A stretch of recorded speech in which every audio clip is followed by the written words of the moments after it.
All right, welcome to the future of HiFi. I'm Connaker from Computer Audiophile. ComputerAudiophile.com is my website, founded in 2007. And I cover high-tech, hi-fi convergence and all the really cool stuff, I think. So, and I'll let the guys with me introduce themselves. I'm David Solomon. And I'm Paul Bråtelund. It's Paul. It's just spelled funny. Pal. Pal. No, it's not Pal. Well, you can call me Pal. So we did this seminar yesterday, and afterward I got in the elevator, and I overheard a gentleman saying, I was just in a seminar sponsored by TIDAL. So I want to make it clear that I invited these guys to be on the panel. This isn't sponsored because I think their service and services like their service are the future of HiFi. So these guys can offer a whole bunch of really cool information as they did yesterday, so people kind of understand how the whole lossless streaming stuff works. And so it's really cool to have these guys here. They know a whole bunch of stuff. So the future of HiFi, let's talk a little bit about kind of where we are or where we've been. It's and in terms of music and music purchasing, and so right now everyone knows the purchasing model, where we purchase CDs, we purchase vinyl, we purchase downloads, and we own that. Well, at least we own the license to listen to that, and we have something physical, or now physical means it's a hard drive full of music, and that model is dying a slow death. If you look at even the iTunes model, the iTunes purchase model, it makes 0 sense to me to pay $10 for a CD if I can pay $10 to Spotify and stream 25 million CDs at a higher quality. So if you think about it that way, the purchase model it doesn't make sense anymore when there's streaming services that are that good. So going forward, it's kind of a hybrid approach of, yes, I have my collection of downloads and my collection of CDs, but now I also want this 25 million song collection to listen to that through my HiFi system as well. So it's the hybrid approach of, I have my stuff, but I also want more stuff. And the future of HiFi is going to, at least in my opinion, is all streaming. And I say that because I've tried it, and it is terrific. There is seriously nothing better. If you love music, access to 25 million tracks for $20 a month is just an unbelievable thing. It's something that music aficionados, music lovers have always dreamed of. There's like new releases come out on, say, Tuesday, boom, you have them instantly. Or even if they cut a deal to get it a week in advance, you have it. So that's kind of the progression from the purchase model to a hybrid model of purchase and streaming to the future of streaming only. But the future of streaming only is quite a ways away. The hybrid model is here to stay for a long time, because nobody wants to give up their specifically mastered version of Goodbye Yellow Brick Road that is out of print, and that's the one you love. So there's no reason to give that up. Again, this is not sponsored by TIDAL, but these guys play an important role. We just get nice shirts. Yeah, they just have the shirts. And we take questions at any time, because that's kind of the fun part for us. And there's microphones around. If you have a question, raise your hand and they'll pass you a mic. And the mic is so that everyone on the video feed can hear you when it goes up on the internet. So let me talk a little bit about, has everyone ripped their CDs, or everyone downloaded music or uses a computer? Or let's see hands, who is involved in that. And anyone kind of just getting interested in it a little bit. You guys are in luck. Yeah. Because if you haven't ripped all your CDs, you may never have to. And that will save you so much time. I think it actually builds character. Oh, no. I really think you need to at least burn your CDs in, right? And then at least have one hard drive crash. Because if you don't, you really don't know what you've got, how cool this really is. That's true. You don't know how cool it really is. Right, so go ahead and burn your collection in and then lose it all and do it again and edit all the metadata. Yeah, that's where I was. I've been doing this for like 10 years. Chris and I, we've had this hobby for a long time, and probably a whole lot of you guys, I don't know if some of you remember me, I was one of the founders of Peachtree Audio. and really was into computer audio way before most people even thought it was. In fact, most people in the high end said, "You're crazy. Computers they'll never be music instruments. They're for email." And so I started burning in, tons and tons of material, and I just thought I was the coolest thing in the world because all my metadata was, kind of at that point really done well. And then my hard drive crashed, or it was about to crash, and I had to move everything. How many people have gone through that? And what happens to your metadata? We don't know. Something, but I spent another 3 months, curating and, getting everything all right because I'm completely neurotic when it comes to, you got to have. Nobody in this hobby is that way. You can't have the musical note, right? Because it throws everything off, particularly if you're OCD. But I had that experience a couple of times, and then I got turned on to streaming through a company. Chris and I both we were kind of crazy about this company called Mog. We had such a good time with it, and it was so easy to go, hey, at some point, it's not hard to put these connect the dots right in the future. At some point, this is going to be 16-bit. And then all of a sudden, I started realizing that, hey, they've got 50 Paul Simon albums. I've only got 5, and they've got all this stuff, but it's all curated, and it's all the metadata is all there, and I don't have to mess with that anymore. And I became an instant fan of streaming, and often said, if it ever comes to 1644, man, I'm in. I don't care if it's $30 a month. I'm a music lover. That's nothing for as much content as you can actually get. So. Yeah, so let me touch briefly on kind of the Spotify Lossy services versus lossless. So services like Spotify and Beats and Pandora and Rdio, currently those services only offer lossy streaming. So take your CD, rip it, and then remove a good portion of all the information, and then that's what they stream. That was kind of a fact of life because it needed to be there in order to make file sizes small enough. So we'll make it sound crappy, but you'll still be able to listen to it. Kind of the AM radio approach, I look at it. And sometimes your favorite music, it sounds good no matter what it's on. But now there's really no need to use a lossy format.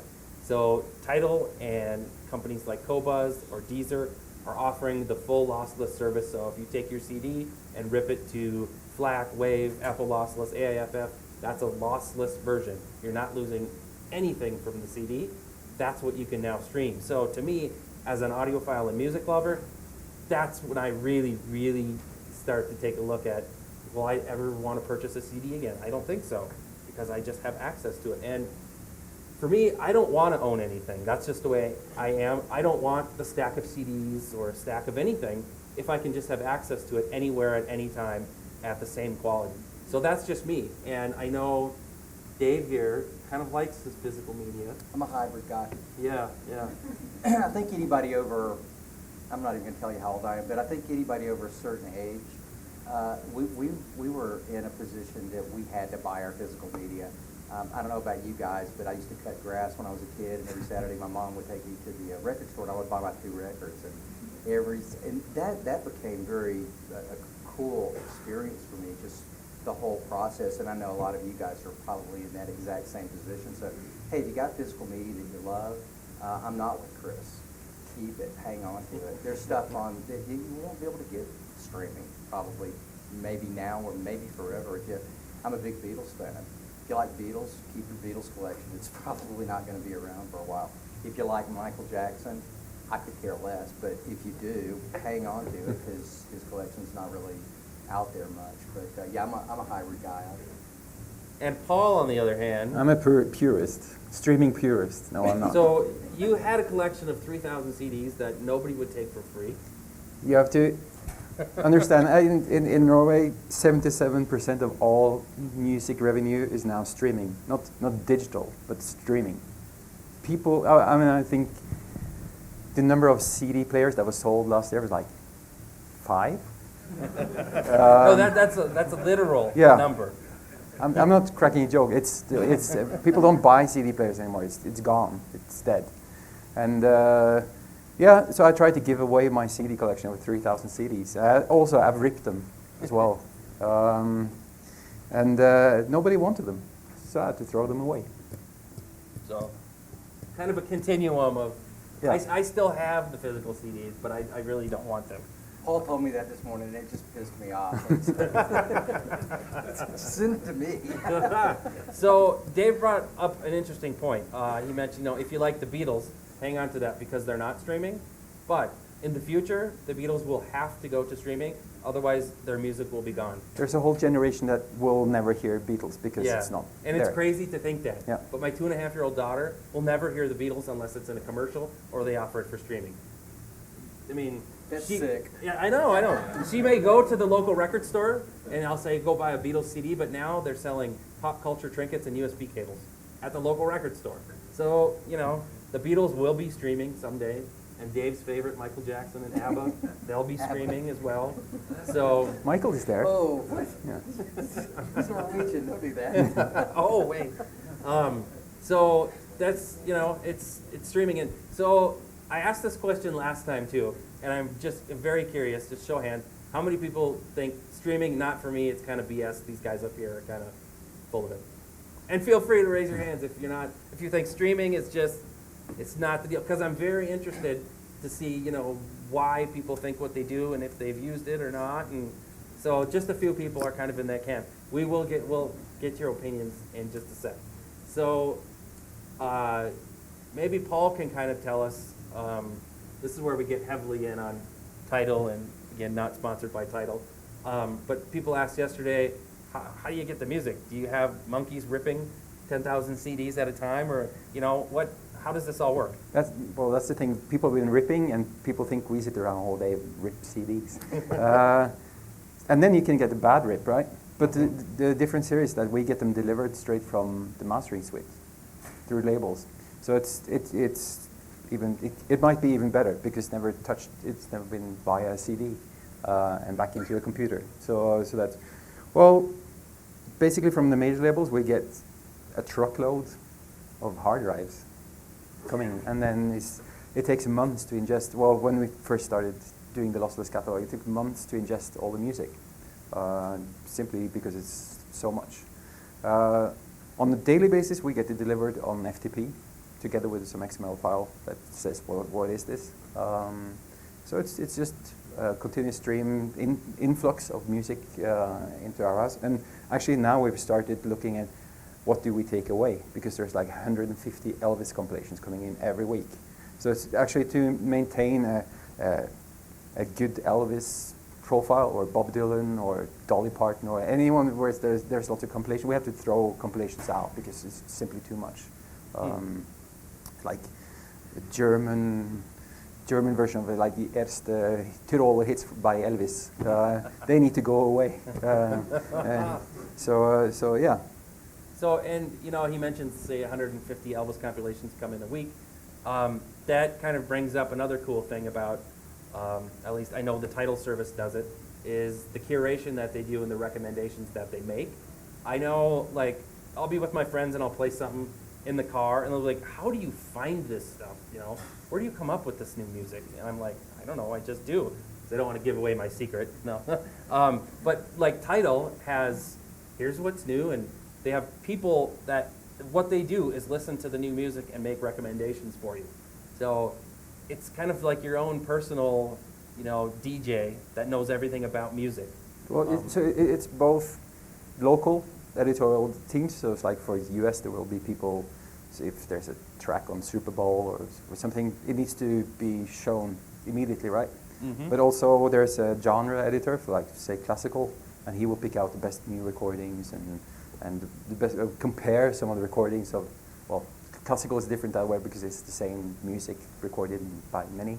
So it's like finding the right recording of Carmina Burana So there are people there sitting constantly making lists, good workout lists, good party lists, and then also curating the albums. So we are perhaps a little bit more album-centric than you see Spotify is. Because I'm totally into playlists as well, but our audience is very album-centric.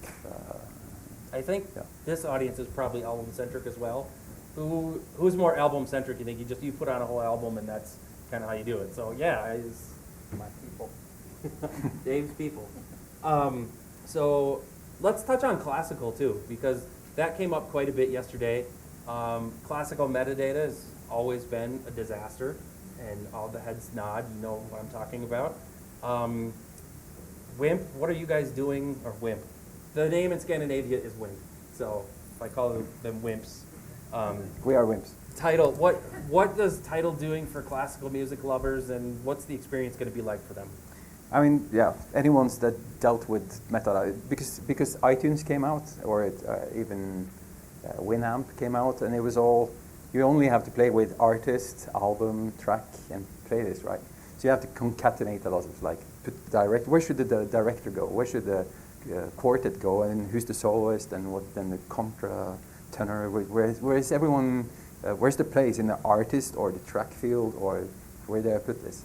So, so we're in the middle of a project where we look at classical metadata specifically, which is a nightmare because you have eras where it's completely structured, like how, I mean, there's actually a data set from the 1800s that completely stylized information, and then suddenly you like have free constellations in the 1900s, and it looks like a lot like jazz. It's like a trio, a quartet.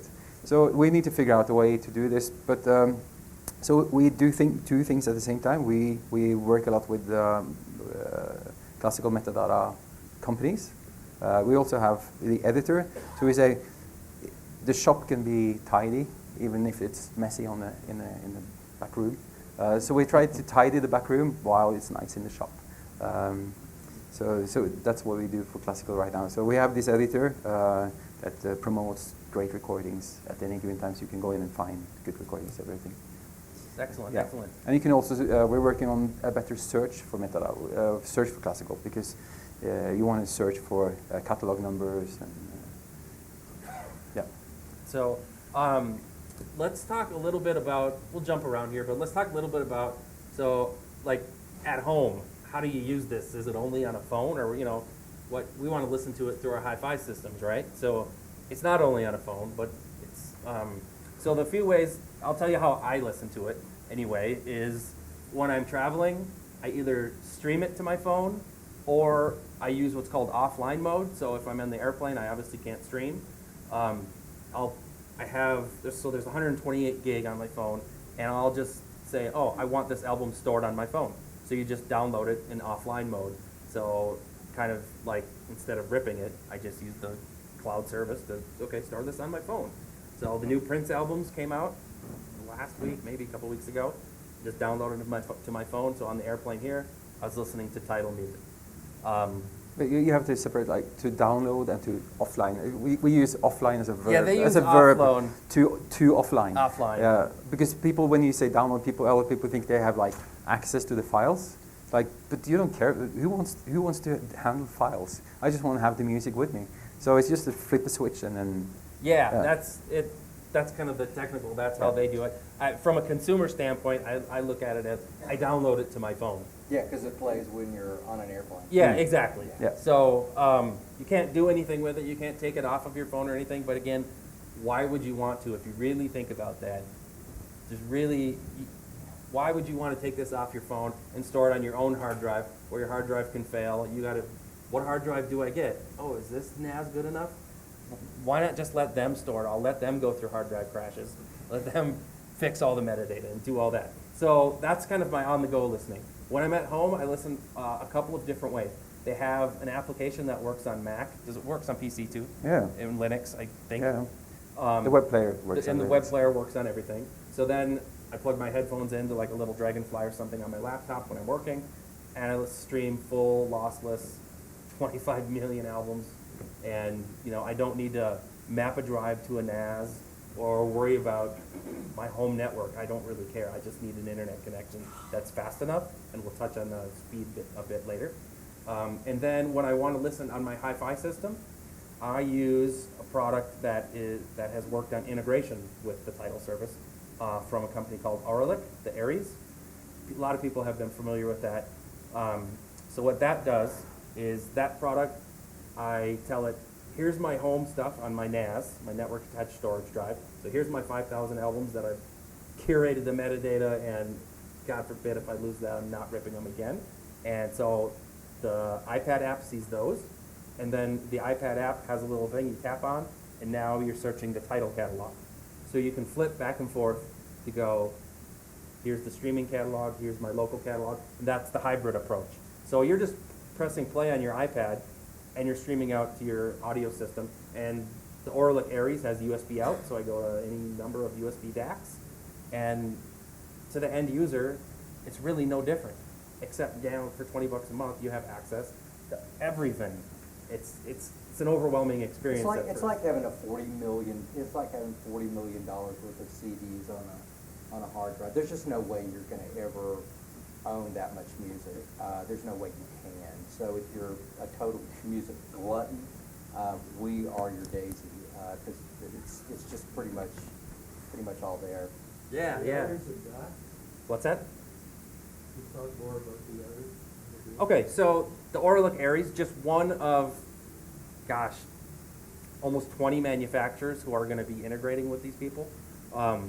And by integration, I mean making their service work through their product. So the Auralic Aries has USB out, SPDIF out, AES output, just a little box like this, and Ethernet input. So I use the iPad app, I say search TIDAL for Pearl Jam, boom, all the albums come up. I press and hold, add the queue, and then I'm streaming and I'm outputting via USB to a USB DAC or AES to the Berkeley Audio Design DAC or whatever. I mean, it's crazy how easy it is, but if you haven't done it, the concept of I'm streaming 25 million albums, I don't get it. It's just kind of weird. So there's a few rooms here that are actually playing with TIDAL, and Electric Compagnie is probably one. It's in 8002, and then we've got our friends from Blue Sound here that we're really, really excited about this partnership and relationship because they represent such a wide array of dealers, of common dealers that you could just kind of walk in, and this is going to be a very common kind of thing that happens, and their product sounds fantastic. They're playing up in, Dean, where you guys, 8,000 what? 8012, right after the seminar today. If you're interested in hearing, what this can sound like, pop up there. If you happen to have your own CD and want to listen to the difference between the two, I'm sure those guys could kind of put that together as well. I've been doing that now for, I guess, about a month, and on my big system, on my big Maggie system, and just completely amazed at how this sounds. But Chris is right. The DAC is going to be the real way that you're going to make this thing sort of sound like you want it to sound. Yeah. So So actually, you've got a really nice product for the hybrid model as well. The Vault, the Blue Sound Vault, whereas you can rip your CD straight and use it seamlessly alongside. You don't even. It's a NAS in the same box. So it's really nice. Terrific. So let's. There's a few people with questions. Yeah. Can we get the microphones? Oh, he's got one right behind you. Just so the video can hear it. Right. Can you hear me? Hey, all right. Yeah, may You have I? a question? Is that- Okay, with the offline function, would there be a limit as to how many of these downloads you would allow? The size of your memory on the device. Yeah, okay. And Did you just would, quote that? No, you just quoted that. yeah, because these other services I'm familiar with do impose whatever limits. memory you've got. But then with a lossless, wouldn't that occupy a lot more memory? Yeah, it does. Yeah, It's a lot more information. That's the whole point. The Mona Lisa Yeah. takes more paint Yeah. than the Xerox. Yeah, Mona Lisa. Yeah. Exactly. Okay, and then I'm familiar with this Logitech Squeezebox Touch that is kind of being discontinued, and would your service be supported by the Squeezebox? Yeah, actually, we're just Squeezebox. It was funny. We worked with the WIMP service, the Scandinavian version of TIDAL. We did a very early and big partnership with Squeezebox, and a lot of people were very disappointed afterwards when Logitech discontinued. So, but we made them very happy again by working with their last guy in Switzerland, programming, making lossless streaming available in Squeezebox. And we are now discussing a third-party plugin version together with a company in Berlin that's called Xstream. It's the same guys that actually created the code for my Squeezebox. And they've made like a white label version of my Squeezebox. So we're discussing on actually how to implement, because you might even be able to control it directly from our apps. So you don't really we will build their library into our apps. So this is still under discussion, but we will definitely work out a solution together with them, because there's still tons of Squeezeboxes out there. Yeah, we'll go here and then. Two-part question. One may go to Chris, one may go to the title guys. The first question is, what about high-res streaming? And second is, for the title guys, how about Sonos or DCS? Are you working with either of those folks? So they can actually answer both of these. High-res streaming is coming, and word on the street is you can actually test it out here at the show. Not quite. Not quite. Not quite, because there's the bandwidth here. It's just is- bandwidth here. we can actually do it. We tested it. It sounds wonderful, and actually we can get to work a little bit here, but we're not going to play anything that's going to skip. And you're in a real situation somewhere above, that I think we're getting 2 meg down or something. Yeah, So- 9624 or 19224 FLAC. But no DSD. I mean, for 9624 you need, with a little headroom or packet loss and stuff, you need 7 or 8 megabit per second, and we weren't able. We were going to show it in your room, but it's simply not available, the bandwidth here. So yeah, let's talk about bandwidth. To use the regular FLAC streaming service, you only need like 1.5 meg download, and if you have broadband or DSL, chances are pretty high you have that. It's surprisingly low, the amount of bandwidth you need. So if you can stream Netflix, you should have no problem streaming lossless music. So did that get both your I'd like questions? to know how the quality, you said float up to 192 PCM. Yeah, depending on the source. But PCM, yeah. Yeah, I'm trying to, And you, Oh, yeah, sorry, Sonos. you asked about the Sonos. Yes, It's there or it's coming? it's there, and it's there when it's launching. So I tricked my Sonos. I told them I lived in Norway, and voila, it appeared. So I know they have it. It works. Yeah, but you it's great. haven't seen the title. I have not We have seen written a the new real service thing. for Sonos with title, so Yes. it's a lot better now. Okay. okay, I'm confused how this would be configured on main HiFi system. But I've got a cap server feeding a DAC by USB. Mm-hmm. So I obviously couldn't plug the Aries into my USB input because it's being used. Sure. You talk about using an iPad to switch between the two. Yes. Well, my DAC, you can't remotely switch inputs on my DAC. Okay. Good question. So he's using a Windows computer connected via USB to his USB DAC. Like, how would this work? So I predict that a company like JRiver or so will integrate with this service. So then if you use JRemote. Yes. So an iOS app like JRemote will probably be able to pick between your local music and music from TIDAL. Or the other way to do this is to use a product. Don't use, say, the CAP server or the Windows server, and use a integrated product like the Aries that will also look at your local music and the TIDAL service. So on the iPad, you have both.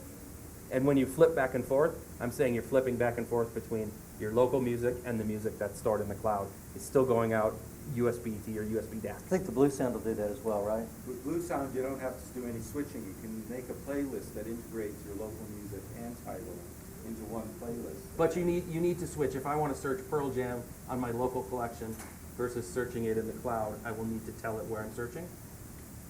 Preferably, yes. Right now you do, but very, very shortly we're releasing an update that will allow you to do a global search. So you can say, I want to listen to this song, and it will show you all the places on your network, on your services, on your local server where that song is located, and you can pick the one you want. Cool. Is there an indication of where it's located? Yes. So if I get the album covers back, it'll say, oh, you have this one, That's and right. Title has this one. Cool. So And it might be different versions. It might be Sure. the same song on different albums, slightly different Cool. versions. Well, a follow-up on that, you said replace the cap server with the Aries. sure. Well, where would JRiver be stored? Then in that situation, you wouldn't use JRiver. So, but in the situation of keep the CAP server, my prediction is JRiver will integrate with Tidal. So then you would just use the exact same setup you have. Well, we use the, again, I don't know anything about the Aries. If I had the Aries to do both, what would my music playback system be, program be? It would be, so where's your music stored right now?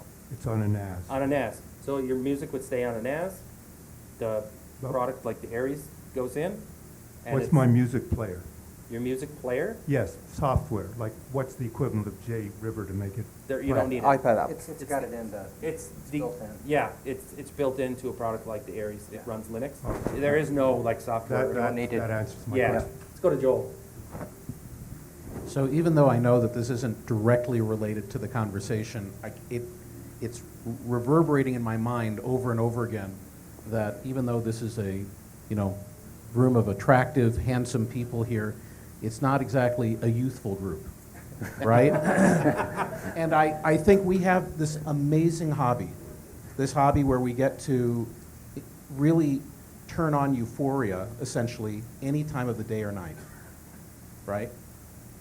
And I'm wondering, as great as we're doing at leveraging technology to increase the euphoria, to make the euphoria more accessible in more different places, is there any thought being given to how this becomes news to folks younger than those in this room? Yes. I would love to hear how, because obviously, Yeah. even from a selfish standpoint, not only from their standpoint, but from a selfish standpoint, as they get involved, it obviously brings costs down for the rest of us. It means there's going to be more innovation for the rest of us. It's great for everybody. Yeah, you're singing off our song sheet. I love that question. If I could answer this, back in the '80s, we had a natural feed to the high end. It was called car stereo. I helped run a really big company that we sold a lot of high end. Back in those days, it was the Apogee and Krell and Threshold and Infinity and all of the, the equivalents of Wilson and Constellation and all that kind of stuff. You could expect these 16, 18, 20-year-old kids to buy this stuff. So what we did was we had a high-end car stereo area. And I swear to God, people would come in with a 1972 $500 Pinto and put $25,000 worth of HiFi in there. And you know what? In 10 years, when those guys get real jobs, when they get to be executives or working a steady job, they would almost always come back to us because we instilled in them, or at least we did our part on the hardware side of instilling a love for good sound. Over the past, decade or so, or maybe a little more, it's been quite the opposite. While video quality has done nothing but go up, audio quality has done nothing but go down. And have we talked to these people? Heck no. We haven't had any idea of talking to people. When I go to an audio society meeting, I frequently ask the people, the leaders of the audio society, it's like, nice folks always, and I always have a great time with them, but it's not hard to see what you pointed out, that everybody's going to die within about 15 years, and there's really whatever, maybe 20, but I mean, look, none of, I don't know if you know this, but none of us really actually make it out alive. And it's like, how are you guys getting new people, and really nobody has any idea. But it's just to look inside the can jam room. Exactly. What's going on right now is the whole can jam thing. And let me tell you, there are more young people involved in that movement than there are people that are our age. I'd love to say your age, but now I've got to say our age. So yeah, now we've finally got this really cool feed, and it's starting to click, not just from a sound standpoint, but culturally. Because music can't just click on one level. It can't just click on, hey, we're up here on this mountain and we sound like this. This is something that's got to click culturally, and culturally, thank goodness, a lot of really great headphones are starting to come out. 5 years ago, how many $1,000 pair of headphones were there? How many are there now? Go back to this Can Jam area, and while you will see people our age back there now at Rocky Mountain Audio Fest, when they do these regional shows around the country, most of Jude is the old guy. So it's like 20, 25-year-old people, and they're being introduced to HiFi the way they want to listen to it. If it's the way they want to listen to it and it's high-end, God bless them. I don't care how you listen to it, as long as But there is now finally starting to become a feed that will feed the high end. However that turns out, I'm not quite sure, but I do know it's higher quality than an MP3, because MP3s all of a sudden for kids, not so cool anymore. Cool, let's, She was first. oh. We'll go there and then back. An actual young person. Yeah. So as a representative of the younger demographic, I do agree that, A, the future is 100% streaming, and also we want tons of content, good content, on the go always. With that said, in-home bandwidth is obviously there. You know, AC routers are becoming more and more, and that's more relevant for 4K, less so for, you know, even high-res music. But looking at, you know, data plans and you know, talking to the network providers and, you know, T-Mobile, they got it down. They realized that this is the future. What are you guys doing working with the network providers as well as like airlines, for example? You know, you talk about wanting to listen to the Prince album on the plane. I want all my music on the plane. And I want to be able to listen to $40 million worth of music when I'm on a 5-hour flight from New York to California. So, you know, what are my options there? And how are you working with the airlines to figure out, you know, everyone's getting Wi-Fi on board? What's the future with that? That's where it's at. With WIMP, the Scandinavian service, we have worked really closely with Telenor, which is like 6th or 7th largest telco in the world. And we've partnered with them for a long, long time. How that's going to look in the US, you will have to wait and see. And also, we're working with airlines to make it available, because more and more have Wi-Fi on board. Quite crappy Wi-Fi, but still, you'll be able to at least offline the track and enjoy it a little bit later. So you might not be like streaming, but you will get it, right, on the plane. And now these your phone now. What do you have for a phone now? Moto X.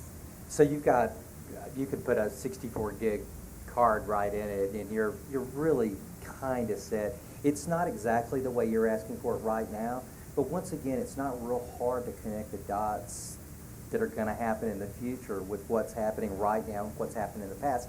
Things are moving extremely fast, and if somebody ever comes out with a really good Wi-Fi on an airplane, I'll freak out because it is so bad.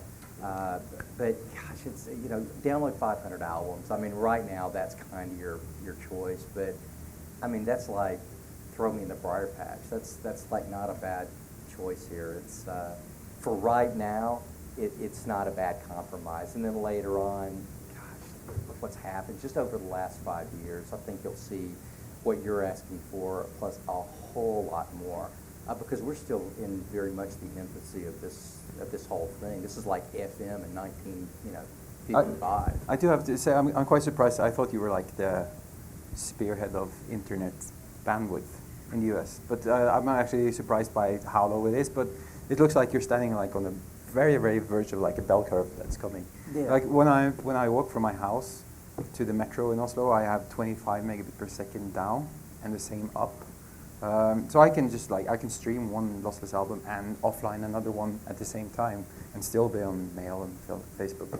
So it's I mean, bandwidth is of course a big thing involved in this, but bandwidth is coming. It's how much did you have like 2 years ago, and how much do you have now? Right. What will you have by Christmas? I don't know. Call me old, so- but I still have the unlimited data plan, and I'm never. No, I just gave that up. I can't Oh, believe you I did it. fool. I know. I cannot. They talked me into it. I cannot believe they talked me into doing that. Okay, question. Ringing in as a representative of those who will be dead in 20 years. I write about classical music for a couple of magazines, and one of my magazines, of which the subtitle is the magazine for serious record collectors. The editor broke it to the writers that beginning next year, Naxos would only be sending downloads, not streaming, but downloads. And the degree of hysteria that this caused was incredible. And one of the subjects that keeps coming up is, seriously, I would love to have you guys address this. What does it mean to be a music collector, you know, in this new era when everybody has everything? Yeah. From my perspective, everybody is then a music collector, and everybody's on the same playing level. You now have 25 million albums. They're yours for $20 a month. But I get what you're saying. What do you guys? I think it's depending on, are you a musical listener? It's like everybody's going to have the same content available to them, just like they always have our whole lives. It's been available. Whether you take advantage of it or not is, totally up to you. But now you actually have a choice to really listen. Yesterday I was telling a little story that I saw this Bill Withers. This was about 2 or 3 years ago. I saw this Bill Withers documentary on HBO. Did anybody happen to catch that? It was amazing. Great. I know I have to see this. It was fantastic, and I was thinking, I've got some Bill Withers, and I did. I had like 3 Bill Withers albums, and I played them all from my hard drive, my antiquated hard drive. I can't believe it's antiquated now. But then I had just gotten into one of the streaming services. Back then it was Mod, and I went, wonder how much music they could. And I hit it, and it's going, this guy's got like 50 albums. I had a Bill Withers weekend. And then I went, what about Paul Simon? Because big Paul Simon fan. I've got some Simon and Garfunkel and like 10 Paul Simon albums. And it's like it's all he's been doing all his life. It's like the guy's got like 60 albums. I would never curate that many CDs on my own, no matter how much I love music. First off, I don't have that much money. And now the money that I end up saving selfishly goes into better hi-fi gear. I'm about to get a whole new big system from some friends of mine that I'm really excited about. And now instead of spending a couple $100, $300, $400 a month on albums, which I used to do every single month, now I'm going, I can save that up for a few months and get some new speakers or a new amplifier or a new blue sound or a new or whatever it happens to be. But my hi-fi is never going to be better because you've got so much more money in your music collection than you'll ever have in your hi-fi system. If you could move that over just a little bit, let me guarantee you something, you will enjoy that a whole lot more than buying, $20,000, $30,000 worth of CDs. So hopefully, I don't know if this is the case, but one of my hopes is that, say, out-of-print albums, the old label doesn't want to go, reprint the physical copy, but maybe they will make that available to the streaming services. It doesn't cost them anymore. No, and that'll bring back stuff that you can't even purchase anymore. So as a music collector, now you have stuff that's unavailable. Depends why you collect, though. I mean, if you're like organizing things, if that's what, we're not going to take that away. Actually, we're contemplating whether we should have more ways of doing album collection organizing inside TIDAL. Because if you want to do them by color or date added, or people have different fetishes, right? So it's kind of on this topic, and it keeps going on. Just to get into the economics of it a little bit, I was at AES yesterday in LA, and different crowd, but similar topics. One of the issues that came up is there's 3,500 high-res titles that are released from the major record labels right now. So they're basically 1,300 each. They have way more in the libraries they won't release right now. And when you talk to the guys at Warner, they're basically saying, well, we kind of are looking at this streaming model as the future. So I don't think want to release all these albums in high def and let it get all over the world. They want it in a protected streaming model where they can get more money from consumers who want to pay for quality. Okay, so you guys, and they mention you guys continually, being TIDAL. And so walk through the economics of how they're going to make enough money with people paying, an extra $10 a month, such that then they will then open up the, basically the vault and let this stuff get out there. Because that's what's pretty interesting, and another thing. That's a good question. Because I just added up. There's 105,000. If you're, if you take whatever 3,500 albums, $30, that's $105,000. That's basically if you want to go buy the entire albums that are available right now, released or high-res downloads, that's $105,000. So even I'd pay $100 a month for a high-res service that would reliably stream those $105,000 albums. What's your credit card number? But anyway, so I just kind of, is there even a better price there that's a higher price that, an audiophile? Because I think people here, it's different because the amount of actual compression that's done, not on the size of the file, but the sonic compression is bad on CDs, and it sounds bad. And so when you get these other releases, they actually sound a lot better. And so there's you know. And Right now, we've come to the point where we're technically, we stream technically, and so it's a proven technical model. Yeah. So the next step would be obviously look at the catalog, look at the pricing, look at the model of distribution of this money, and how much more would it cost. And we've just started those talks, right? And one thing, because it's if you are like a 3 million Red Book catalog, but you have like only a smaller catalog of high-res, if you add, say, $10 on top of 20, if you put all those $10 in a different kitty and you split those between a smaller catalog, that will be perhaps sustainable for labels, because they're competing against a separate pool of money, right? So I mean, this is just one. It could be many models for this, and it's not settled yet at all. So are you going to actually have a streaming service in the U.S.? If I have high bandwidth, I have gigabit to my house, whatever, and is there a CDN that I can stream this 192 to my house? Will that be a service you're going to offer? That's just, it's inevitable that that's something that's going to happen in the future. And not this weekend, and not next. Connect but those dots. Yeah, but Connect I mean, those dots. it's bound to happen. But as I say, technically it works. It's then. It's the big gatekeepers of the streaming. The gatekeepers are like it's. They don't make enough money. No, it's the gatekeepers are obviously a business model for this. It's the size of the catalog, and how is it a separate subscription would fall down to Redbook when there's no high-res, or is it an add-on to the regular lossless subscription? We don't know yet. And then obviously also we use Dolby Media Generator to sort all the ingestion flows. When we receive files, we put it through Dolby, their system.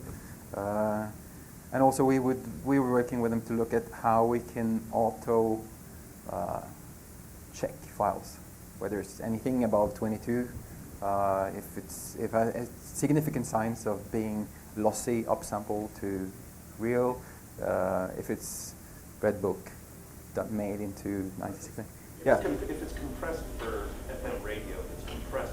They've gone through these compressors. You listen to people, like the artists didn't really want it to be compressed. They did it for radio, and there's a vinyl release that was like really good, and there's master tapes that are really good that are real, you know, and these systems play it. Yeah. They don't sound CDs like that are mastered for radio don't sound good. Yeah, there is some marketing going on here, and if you don't realize that, you really should know. I know we're Americans, and 2496 should sound better than 1644 because it's a bigger number. It doesn't always translate into that. In fact, quite a few times it's been a quite disappointing act for me to download a 9624 recording and realize my 1644 recording sounds much better, or my album sounds much better. It's total disappointment. So just because something says 9624 doesn't mean it's going to sound good. It's just like if you're a music collector, just like you've always known, there's going to be the good recordings and bad recordings. It starts with the recording engineer and the way the process is handled there. And if that was done well. But I mean, if you're going from CDs, and if you're going from what they're giving you on CDs on hard disk drives, that's one thing. If you're actually going to go from the master tapes that they release, if they're giving the HD tracks, you can actually get the accurate. Oh, we do ingest content in the original file size, right? So we get 9624 delivered, and then we generate 44, if that's. So to also kind of touch on your economic model, from a consumer perspective, I want to, reward the artists by paying money for what they do. And one thing that I found is pretty cool and makes me feel better about services like TIDAL, say it costs double, so $20 a month versus $10 a month. So the rights holders get 70% of that. 70% of 20 is more than 70% of 10. So they're getting paid double if I stream from TIDAL versus if I stream from, say, Spotify. Obviously, double, there's contract issues and they don't all get compensated the same. But on a conceptual level, to pay the artists double feels good to me. And hopefully they can realize, oh, we're getting paid double from lossless streaming. Let's really focus on that, So Question? Yeah, I'm really glad to see, you know, that the transport layer, if you will, being put in place, you know, to bring the high res or the CD quality music, you know, more, you know, get it into our hands more readily. What do we think it's going to look like from the music production standpoint, and how it influences, you know, the quality of, you know, the recording, you know, the demand for quality on that level, you know, the recording, the mastering, the mixing. Do we have any thoughts on how that might be improved? Because we talked a little bit about you can transport the CD quality music there, but it may not be that great. Yeah, to me, that's an artistic decision that is only up to those making the album. If they want it to be compressed and to be super loud, it's an artistic decision that I don't like, but so be it. We're just consumers of what they produce. There's no different battle now than there has been for the Yeah. last while with loudness wars and that kind of thing. Well, that's what's very annoying, I think, to a lot of people. Yeah. And it's like, so when are we going to get more of the higher quality music? I would hope that this capability would help that. So that It's maybe very that's possible. a comment and a question. You know, maybe people will see, oh, I can get lossless now. What else is there? Can we make this lossless sound better? You know, Yeah, but education. it's quite funny because if we're not talking data reduction compression, we're talking dynamic compression. I think it's quite fun because I meet a lot of people that are extremely normative about what's good. And Dire Straits was great, and Pink Floyd was great, right? And everything that's like, now it's brick-walled and we hate it and stuff. And I agree when it's brick-walled to the limit where it's digitally clipping like 2,000 times per beat, then of course they've spent all this time in songwriting and recording in a nice studio, and then they've just ruined the experience at the end of the show.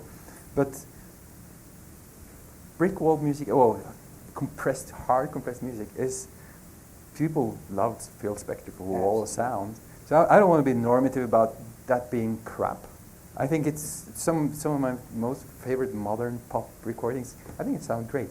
I enjoy it a lot. But when The Killers, it's broken. And I would have enjoyed that music so much more if they just didn't do those last couple of decibels, right? Mm-hmm. I was talking to Cookie Marenka. This was a couple of years ago. She's one of my favorite recording engineers. I don't know if you guys have got any of her music. She runs a recording label called Blue Coast Records, and the girl knows what she's doing. She can place things in time and in space, and dynamics are incredible. If you don't know her, go buy some of her stuff. The albums are like $50, $60, but I got to tell you, they're absolutely worth it. Cookie, we were talking about the recording process and just the same thing, the loudness wars, and she's really into dynamic range and is non-compromising. She tells me the number one question that her artists ask her every single time she makes a recording, oh, Cookie, this sounds fantastic, but can you make it louder? And what they're really asking for is not louder. They're asking for, I want it to be compressed, and I want the whole thing to be louder. So don't think that this is just a recording engineer call. There's a lot of bigger sources that are going on, radio, the artists themselves, just like Paul said. Yeah, I mean, most of my mastering engineer friends, they try to educate the artists and the label people when they stand over their shoulder and saying, oh, 2 dB more. And then it's like, no, it's already kind of broken. And I was like, yeah, but we want those 2 dB. Yeah, so that's really the deal. It's not necessarily, it's not all recording artists are evil and hate audiophiles. It's like, look, they've got a job to do, and it's kind of the way things are today. And I think more people are getting the message to, let's get a little more dynamic range in there. All we can hope is for more education on that side of the scale. But what I think people don't know is that hard compressed dynamically compressed music gets punished a lot more by lossy codecs. So the killers get even more killed when it's taken from CD to AAC or MP3 or any of the lossy codecs, simply because the temporal masking that's looking for where can I cut off data, it simply sees like a long sausage, right? So it doesn't. Normally you would in a Dire Straits recording, you could see the snare drum, and then all the transparents after the snare drum you can just chuck away, because that's a good place to save data, right? Mm-hmm. But on the killers, it's just like continuous stream of loud, and then the codec says, well, I don't really get it, so I will just continue cutting off frequencies, simultaneous masking. Yes. So actually, Rihanna and Coldplay and Killers, they got punished more by lossy codecs. So they're actually the ones that should be really happy about lossless streaming because it sounds at least like it's on CD. Yes, cool. We have 5 minutes left. Let's get through as many questions as we can. Right here. I just have another quick setup question. Would it not be possible if you had a CAP server connected to the internet to run the service directly to your system? That's where I was saying my prediction is companies like JRiver will integrate. But you could download the TIDAL application, Put it right on. put it right on there, and Okay. then select the USB DAC as your output. Right. And yes, you could do that. My contention right now with that is remote control. You got to be right at your computer to do it. But yes, Or use a remote access. yeah, splash top or whatever you want to do that. But they're working on something to take care of the remote control in that aspect. So here. Yeah, just a quick one. We've had a lot of technical discussion, but quickly, the thing that's held back this sort of thing happening has been the rights management and legal people who own the material. What's being done to satisfy and keep record labels happy so they will release lossless audio that you could snoop off, to your DAC and get an awesome recording, to be CD quality. Money. What is going to be done? It's all about money. They see in a market like Norway, Sweden, Denmark, increasingly Germany, well, Northern Europe, where like in Norway with 77% of all music revenue is streaming, and the overall market is growing again. So it's going upwards. So they see if that's the model and it's growing, it's money coming in, and that's what they're hoping for. Same with everyone else is hoping. They're all public companies responsible to shareholders, or most of them are anyway. So, another question right here. Can we go back to the provenance question for a moment or two? It's the old garbage in, garbage out. How can the consumers know that it's not a MP3 file that's up-res, and what kind of metadata is in place or quality assurance processes before they get to us? So I can address a part, the consumer's perspective, and I know Paul can address their perspective. Thank So you. from my perspective, when I'm using an application like Lightning DS through the Oralic Aries, it will tell me this is 1644, and it'll tell me the bit rate. And that did happen to me. I was listening to Shelby Lynn, and it said something like 128 kilobits per second. I went, oh boy, that's worse than iTunes. So I emailed Paul, and he said, that's what we got from the label, let's go back to them. So, hang on. That's not the question. Hang on. So that's how the consumer can tell what they're getting. Now, before that, Paul, they go through checks to make sure what they're getting is true, so he can address that. Yeah, and I said it's the same thing as with hi-res. We want to at least have a flag up when we see a file that's clearly non-spec hi-res indicators like bandwidth or whatever. When it comes to MP3 up to FLAC, we've just thrown out. I'm not going to say where it's from. We just thrown out some music because we discovered that it was taken from MP3. It was actually one of our listeners that said, this cannot be right, it sounds wrong. And I went in and did a zero test. It was actually a Vici track. And it sounded crap, and I had a look at the file, and I found the original, did a zero test, and saw that it's clearly wrong. And then we went through the whole catalog that they delivered, and it was crap. So it's kind of two-part. And then it's crap in, but crap out, because we, yeah. But my question was, to just give you a little more on that, you're going to find other services that are going to say, we've got 30 million, 5 million tracks, we've got 40 million tracks. You're probably not going to see us on that high number because we try to be really, really careful about what we're putting onto our, so that you get what we're saying that you get. But there may be a glitch or two. If there is, it's never intentional, and if it is, write us. We'll get it fixed up. It's just a bunch of. And sometimes I think this label actually, it was not out of trying to do a scam. I think they just didn't know what they were doing. Yeah. They suddenly just read the spec and said they had to deliver FLAC, and they didn't really know what it was. They took the whole catalog and just converted it. So sometimes, yeah, and then I think that will probably happen again, and we will address it. All right, out of respect for the next panel, we are finished. But I know David and Paul will be around here to answer everyone's questions until they kick them out. Yeah.